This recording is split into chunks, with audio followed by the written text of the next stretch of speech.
CM doctor Manmohan Singh का निधन। Delhi AIIMS में 92 साल की उम्र मिली अंतिम सांस। कल होगा अंतिम संस्कार। देश में 7 दिन का राष्ट्रीय शोक। मनमोहन सिंह के निधन पर राष्ट्रपति, प्रधानमंत्री और राहुल गांधी समेत तमाम दिग्गजों ने जताया दुख। कैबिनेट बैठक में दी जाएगी श्रद्धांजलि। कांग्रेस ने सभी कार्यक्रम किए रद्द। सीएम डॉक्टर मोहन यादव ने उमा भारती से की मुलाकात। पूर्व सीएम के निवास पर मिले दोनों नेता। उमा भारती ने केन बेतवा परियोजना के लिए दिया धन्यवाद। ग्वालियर में एसबीआई के एटीएम में लूट। मशीन काटकर लाखों रुपए लेकर भागे कार सवार बदमाश। सीसीटीवी फुटेज के आधार पर आरोपियों की तलाश जारी। मध्य प्रदेश में कई जिलों में बारिश का येलो अलर्ट। अगले 5 दिन कोहरा और तेज हवाओं का रहेगा असर। नर्मदापुरम समेत कई जिलों में ऑरेंज अलर्ट जारी।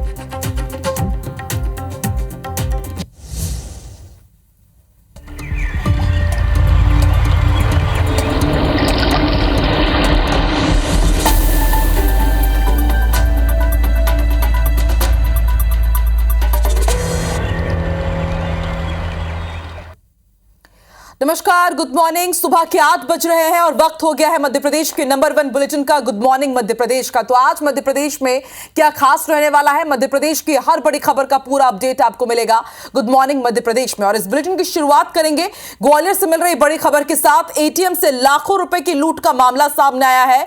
एटीएम मशीन काटकर लाखों रुपए लेकर बदमाश भागे हैं। कार से पहुंचे अज्ञात बदमाशों ने लूट की है और अब पुलिस सीसीटीवी फुटेज खंगाल रही है, उनकी लोकेशन तलाश रही है। बहोड़ापुर थाने के आनंद नगर की यह घटना है। तो इस वक्त की बड़ी खबर, तस्वीरें आप देखिए किस तरह से कार से कुछ अज्ञात बदमाश यहां पर पहुंचते हैं और फिर एटीएम मशीन काटकर लाखों रुपए लेकर यहां से फरार हो गए। पुलिस इन आरोपियों की तलाश में जुटी हुई है। जगह जगह नाकेबंदी की गई है ताकि जल्द से जल्द इन आरोपियों को पकड़ा जा सके।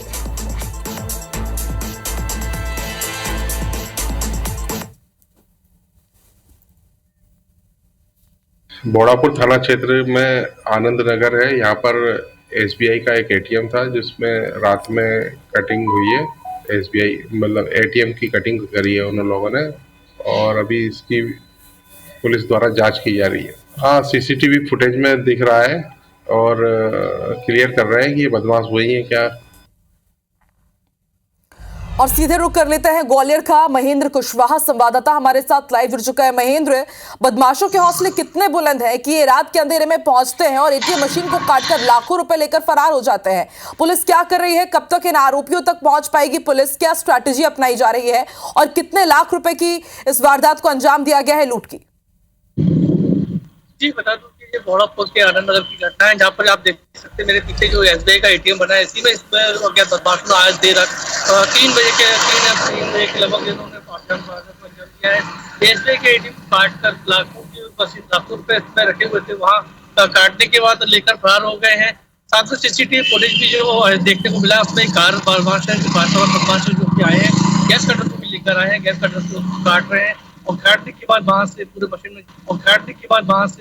में जो कैश रखा था वो ले गए। बताया जा रहा है जो कैश था वो आज कल शाम को ही उसमें जमा किया गया था। उसमें जबकि कैश काफी कैश रखा हुआ था और काफी कैश के बाद उसमें से जो पैसा था वो काट कर यहाँ लोग लेकर भागे हैं। साथ ही सीसीटीवी के फुटेज पुलिस को मिले। पुलिस ने नाकाबंदी हालांकि कर दी है, बदमाशों की घेराबंदी कर दी है। पुलिस का कहना है जल्दी इनको गिरफ्तार किया जाएगा। लेकिन जो सरकार, महेंद्र, यहाँ पर 2 सवाल खड़े हो रहे हैं कि एसबीआई का एटीएम है, क्या कोई गार्ड इस दौरान वहां पर मौजूद नहीं था?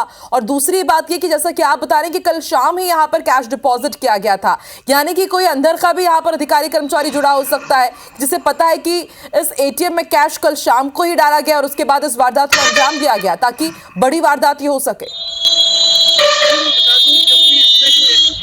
जो एटीएम बना हुआ है इसमें अभी कोई भी गार्ड या कोई भी गार्ड कर्मचारी तैनात नहीं था, इसलिए इसका फायदा उस बदमाश को उठाया और वहां उन्होंने देर रात के 17 मिनट के अंदर इस वारदात को अंजाम देकर उसमें जो लाखों रुपए रखे थे वहां लेकर फरार हुए। कहीं ना कहीं जिसमें जिस गैंग पर शक जा रहा है पुलिस को, वो मेवात की गैंग पर जा रहा है, क्योंकि पहले भी पिछली बार भी कई बार इसमें ग्वालियर में एटीएम काट कर कई बार पैसे लूटने का भी मामला दर्ज हुए हैं, जिसमें गैंग पकड़ी गई है। तो पुलिस कहीं ना कहीं वही सक्सेसफुल जो है तो मेवात की गैंग पर शक जा रहा है और पुलिस ने हालांकि इसमें जो आसपास के लगे सीसीटीवी कैमरे हैं और जो रूट पर ठीक चलिए महेंद्र, उम्मीद ये है कि जल्द से जल्द ये तमाम बदमाश पकड़े जाएंगे। आप नजर बना के रखिएगा, अपडेट आपसे लेते रहेंगे। शुक्रिया फिलहाल पूरी जानकारी के लिए। तो आगे बढ़ेंगे। मुरैना के जौरा थाना इलाके में सिकरवार कॉलोनी में दो पक्षों में जमकर लाठी डंडे चल गए। इस दौरान फायरिंग भी हुई है, जिसमें कई लोग घायल हो गए हैं। उन्हें इलाज के लिए अस्पताल में भर्ती कराया गया है। घायलों में एक की हालत गंभीर है, जिसके चलते उन्हें दिल्ली रेफर कर दिया गया। इधर इस मामले में पुलिस ने 4 लोगों के खिलाफ मामला दर्ज कर पड़ताल शुरू कर दी है। घटनास्थल से पुलिस को कई खाली कारतूस के खोखे बरामद हुए हैं। बताया जा रहा है कि सिकरोदा गांव के सरपंच तेज सिंह सिकरवार कार से अपने घर जा रहे थे। इसी दौरान पड़ोस में रहने वाले शैलू और गुड्डू ने उनकी कार को रोक लिया और इसके बाद दोनों पक्षों के बीच विवाद हो गया। शराब ठेकेदारों के मध्य झगड़ा हुआ और झगड़ा मारपीट में थोड़ा सा ज्यादा बढ़ता चला गया। इसमें 6 लोग घायल हुए, जिसमें 4 महिला 2 पुरुष हैं। 4 लोग इसमें आरोपी बनाए गए हैं। अभी गिरफ्तारी नहीं हुई है और अभी चूंकि मामला 3 धाराओं में पंजीबद्ध था, अब जो डॉक्टर की जिस तरीके से रिपोर्ट आई है, प्रारंभिक रिपोर्ट जो आई है, उसके आधार पर इजाफा करके गिरफ्तारी की गई। शाहजहांपुर के तंबोलीपुरा में बीजेपी महिला मोर्चा की नेता पूजा सावंत के घर गैस सिलेंडर में आग लगी और आग लगने से 2 महिलाओं समेत 4 लोग झुलस गए हैं। मदद करने गया युवक अनय जैन गंभीर रूप से घायल हो गए। सभी घायलों को एक राहगीर ने बस स्टैंड तक पहुंचाया। बस स्टैंड से घायलों को कार की मदद से एक हॉस्पिटल में भर्ती कराया गया। मौके पर पहुंची नगरपालिका के दमकल के पाइप फटे होने की वजह से शायद विशेष मदद नहीं मिल सकी। वहीं घटना के बाद पीड़ित परिवार को सुरक्षा मुहैया कराई गई है। फिलहाल घायलों का अस्पताल में इलाज जारी है।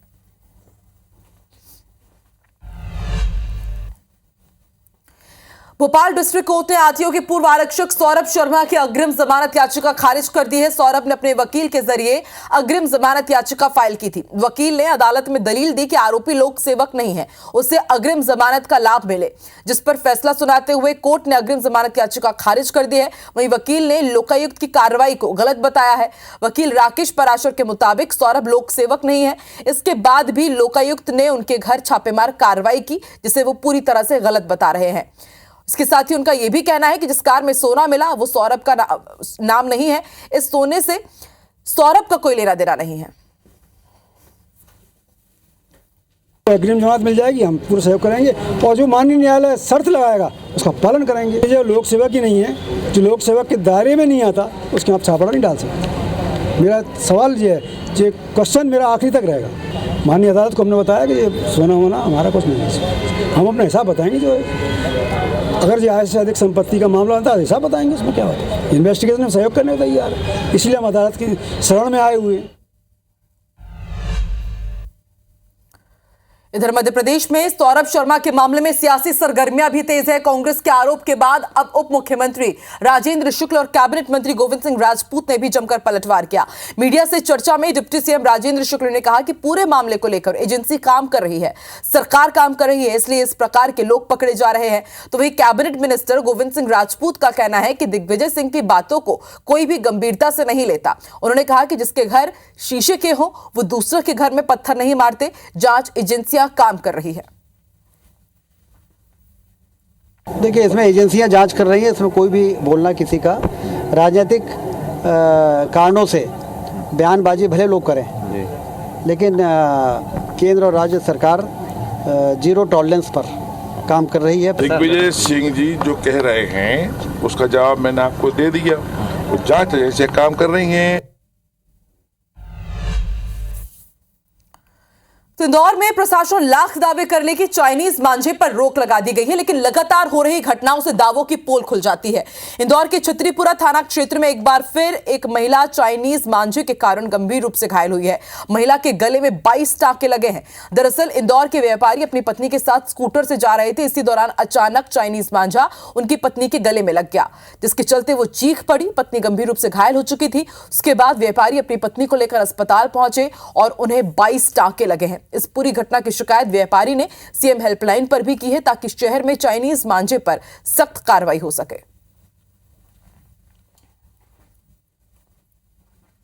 छतरीपुरा थाने के अंतर्गत एक गद्दबद एक घटना हुई थी, जिसमें महिला अपने पति के साथ जा रही थी। तभी एक चाइनीज जो मांझा है, मांझे से उसका गर्दन में थोड़ा सा घाव आया। तो हालांकि उसमें जो पति के द्वारा जो एक आवेदन दिया गया वो कोई कार्रवाई नहीं चाहता, लेकिन फिर भी हमने थाना छतरीपुरा में उसमें आइडेंटिफाइड कर रहे हैं कि कौन ऐसा व्यक्ति है और ये चाइनीज मांझे कौन ये इसको क्रय करा रहा है। इसमें भी सब जानकारी ले रहे हैं, उसमें वैधानिक कार्रवाई की जाएगी।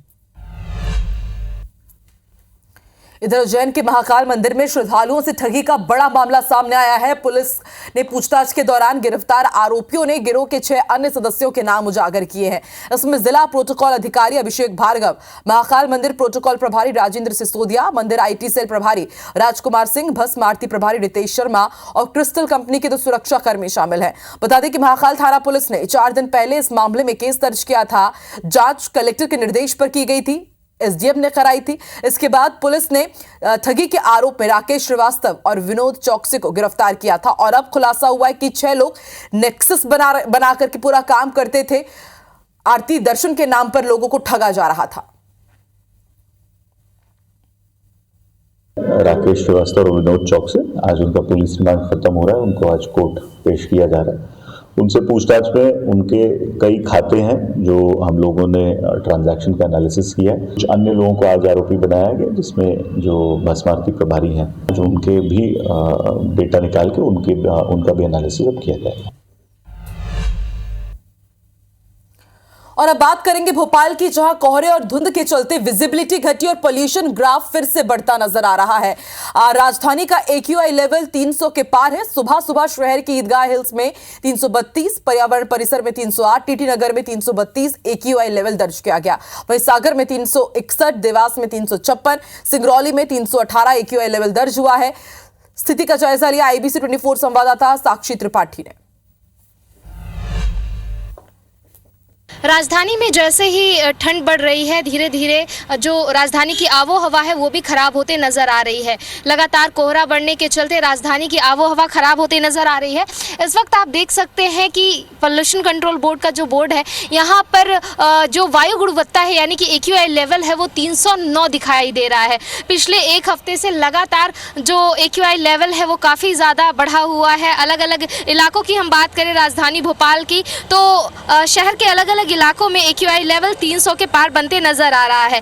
अगर हम बात करें भोपाल शहर के बाहर की, तो सागर, देवास, इंदौर, सिंगरौली, हर जगह AQI लेवल जो है वो 300 के ऊपर बढ़ते हुए दिखाई दे रहा है। साथ ही साथ अगर हम बात करें, नज़र डालें तो PM5 और PM10 के जो कण हैं वो भी कोहरे के चलते और धुआं के चलते वातावरण में, वायु में काफ़ी तेज़ी से बढ़ते हुए नज़र आ रहे हैं। कोहरा होने के कारण और ठंड ज़्यादा बढ़ने के कारण PM5 और PM10 के कण जो है वो ऊपर नहीं जा पा रहे हैं, जिसके चलते AQI लेवल काफ़ी ज़्यादा ऊपर बढ़ता नज़र आ रहा है। इन समस्याओं के चलते काफ़ी लोगों को स्वास्थ्य से संबंधित कई तरह की परेशानियां हो रही हैं। हालांकि नगर निगम दावे कर रहा है कि लगातार वो प्रयास कर रहे हैं, जगह जगह पानी का छिड़काव भी कर रहे हैं और साथ ही साथ अलाव ना जलाने की अपील करते हुए हीटर्स का प्रयोग रैन बसेरों में किया जा रहा है। लेकिन ये जो तस्वीरें हैं बेहद चिंताजनक है कि आखिर क्यों राजधानी भोपाल की जो आबो हवा है लगातार बिगड़ी हुई नज़र आ रही है। हम इसी तरीके से अपनी जनता को जो है अपडेट देते रहेंगे। कैमरा पर्सन रमेश राजपूत के साथ साक्षी त्रिपाठी, IBC 24 भोपाल।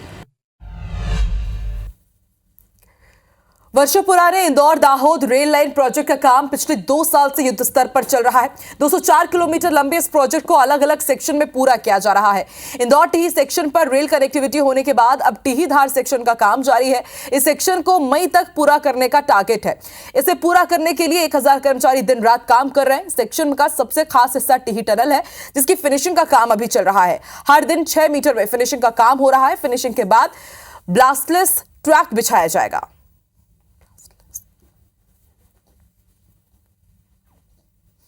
इसमें क्या है कि पहले तो वो पूरी तरह से वहाँ पे फिनिशिंग का जो काम है कंक्रीट का वो काम चल रहा है, तो वो पूरी तरह से और जो पटरी का काम है वो लास्ट का रहता है। तो इससे पहले पूरा जो टनल का जो मेकअप और फिनिशिंग का काम अभी प्रगति पे है। ग्वालियर में Laxmibai national institute of physical education में कार्यक्रम आयोजित किए गए जिसमें बॉलीवुड के मशहूर एक्टर आशुतोष राणा शामिल हुए। यहां उन्होंने एनएसएस राष्ट्रीय सेवा योजना के शिविर में आई कैडेट्स के साथ अपने अनुभव साझा किए। आशुतोष राणा ने कहा कि एनएसएस और एनसीसी का बच्चों के व्यक्तित्व विकास में महत्वपूर्ण योगदान होता है। इन संस्थाओं से जीवन में प्रतिकूल परिस्थितियों को अनुकूल बनाने का हुनर आता है। वहीं सिनेमा को लेकर आशुतोष राणा ने कहा कि सिनेमा, साहित्य और समाचार लोगों को जोड़ने का भी काम कर सकते हैं और तोड़ने का भी।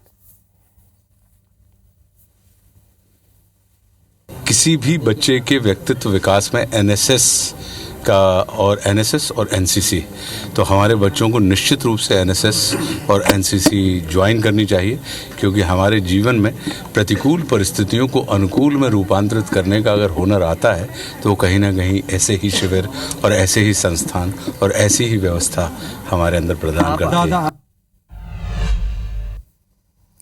हर साल की तरह इस साल भी विश्व प्रसिद्ध खजराना गणेश मंदिर से इंदौरियों के नववर्ष की शुरुआत होगी। नए साल में इस बार भी खजराना गणेश मंदिर में 5 लाख से ज्यादा भक्तों के पहुंचने की उम्मीद है। इसे लेकर मंदिर प्रबंधन समिति ने 1 जनवरी की तैयारियां अभी से शुरू कर दी है। भीड़ को देखते हुए इस बार दर्शन की व्यवस्था बदली जाएगी और ट्रैफिक के लिए भी अलग से इंतजाम किए जाएंगे। मंदिर प्रबंधन के मुताबिक गर्भगृह में किसी को प्रवेश नहीं दिया जाएगा। अलग अलग कतारों में भक्तों को दर्शन करवाए जाएंगे। आम दिनों की जगह 1 जनवरी को पट सुबह 5 बजे की जगह सुबह 4 बजे ही खुल जाएंगे। विश्व प्रसिद्ध तीर्थ स्थल श्री गणेश मंदिर खजराना पर 1 जनवरी 2025 को सर्वाधिक भीड़ आजकल जो होने लगी है वो अंग्रेजी नव वर्ष 1 जनवरी को होने लगी है और यहाँ लगभग 4 से 5 लाख श्रद्धालु 1 जनवरी को भगवान गणेश जी महाराज का नव वर्ष में आशीर्वाद प्राप्त करने के लिए आएंगे। उसके लिए मंदिर प्रबंधन समिति की यहाँ पर इंदौर कलेक्टर आशीष सिंह जी की अध्यक्षता और नगर निगम शिवम वर्मा जी द्वारा यहाँ पर मीटिंग ली गई थी। यूपी के प्रयागराज में होने वाले महाकुंभ को लेकर मध्य प्रदेश से 11 से ज्यादा स्पेशल ट्रेन चलाई जाएंगी। इन सभी ट्रेनों में 22 कोच होंगे, जिनमें 16 स्लीपर, 4 सामान्य और 2 SLRD कोच होंगे। इन ट्रेनों से करीब 18,000 से ज्यादा यात्री सफर कर सकेंगे, जिनमें Rani Kamalapati Banaras express special, Sogaria Banaras express special train 2 फेरों में चलेगी। वहीं बेंगलुरु प्रयागराज विशेष ट्रेन, मुंबई सेंट्रल प्रयागराज विशेष ट्रेन, इंदौर प्रयागराज विशेष train, Anand Vihar Pune special train और दानापुर कुंभ स्पेशल ट्रेन चलाई जाएगी। Rani Kamalapati Banaras express special train पहली फेरे में 16 जनवरी से 20 फरवरी तक हर सोमवार गुरुवार को सुबह 11:10 पर रानी कमलापति से निकलेगी, जो दूसरे दिन सुबह 10:15 पर बनारस पहुंचेगी। इसके अलावा आज रात से ही कुछ स्पेशल ट्रेन भोपाल जंक्शन से होते हुए प्रयागराज के लिए निकलेंगे।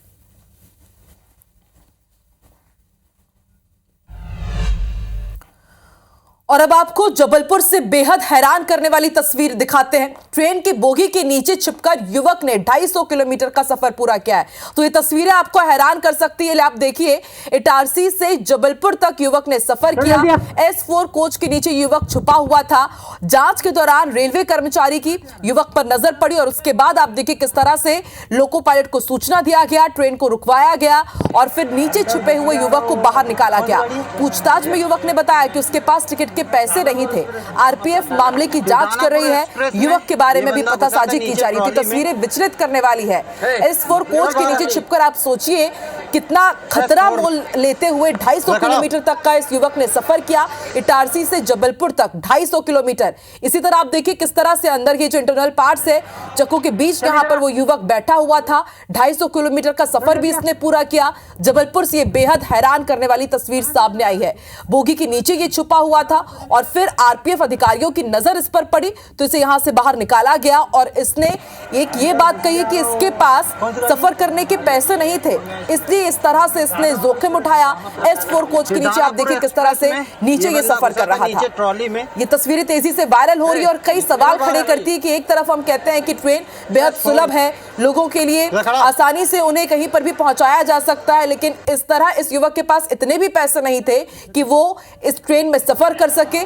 पैसों के चक्कर में आप देखिए किस तरह से S4 बोगी के नीचे ये बैठ करके सफर कर रहा था।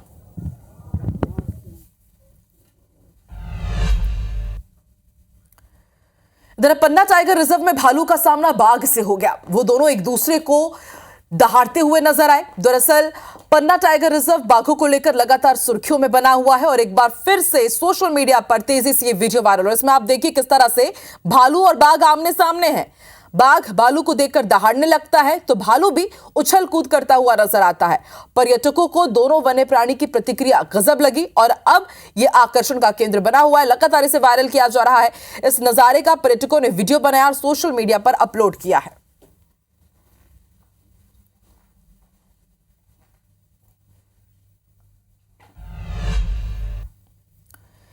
इधर मैयर के सरला नगर में स्थित अल्ट्राटेक सीमेंट प्लांट के अंदर डीजल टैंकर में ब्लास्ट हो गया, जिसमें 3 मजदूर घायल हो गए हैं। एक मजदूर की इलाज के दौरान मौत हो गई। वहीं इस घटना से नाराज कर्मचारियों ने अल्ट्राटेक सीमेंट प्लांट के मैनेजर की बारी बारी से जोरदार पिटाई कर दी। वहीं मृतक के परिजनों ने चेतावनी दी है कि यदि प्रबंधन ने उनकी बात नहीं मानी तो आज फैक्ट्री गेट पर शव रखकर आंदोलन प्रदर्शन करेंगे।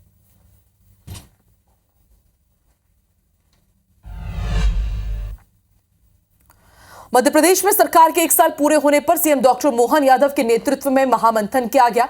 महामंथन के बाद सीएम ने मीडिया से बातचीत में कहा कि मंत्रियों के साथ गरीब, किसान, महिला, युवा इन 4 श्रेणियों को लेकर चर्चा की गई है। कई मंत्रियों ने सुझाव भी दिए हैं। काफी अच्छे से प्लान बना है, बात भी हुई है। हम आपको बजट को डबल की स्थिति में ले जाएंगे और हमने सरकार के गठन के साथ ही ये तय किया था सभी सेक्टर में सभी को रोजगार मिले, खेती किसानी से किसानों को लाभ हो, किसानों के साथ किसान दुग्ध उत्पादन से भी लाभ उठाए, इस पर चर्चा हुई है। सुशासन के लिए हमारे विभाग कैसे काम करें, इस पर भी चर्चा की गई है।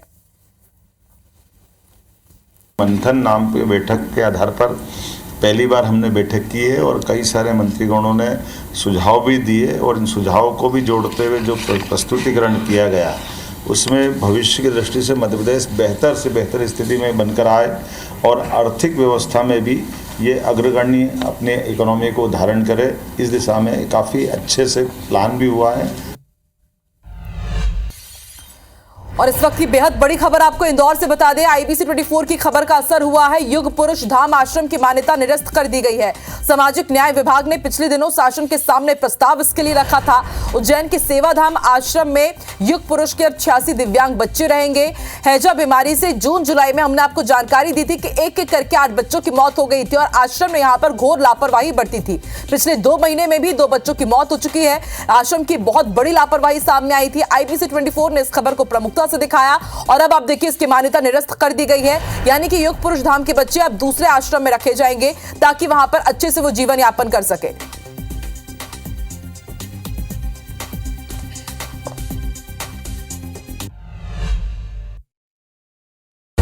IBC 24 number 1 news channel in Madhya Pradesh, Chhattisgarh.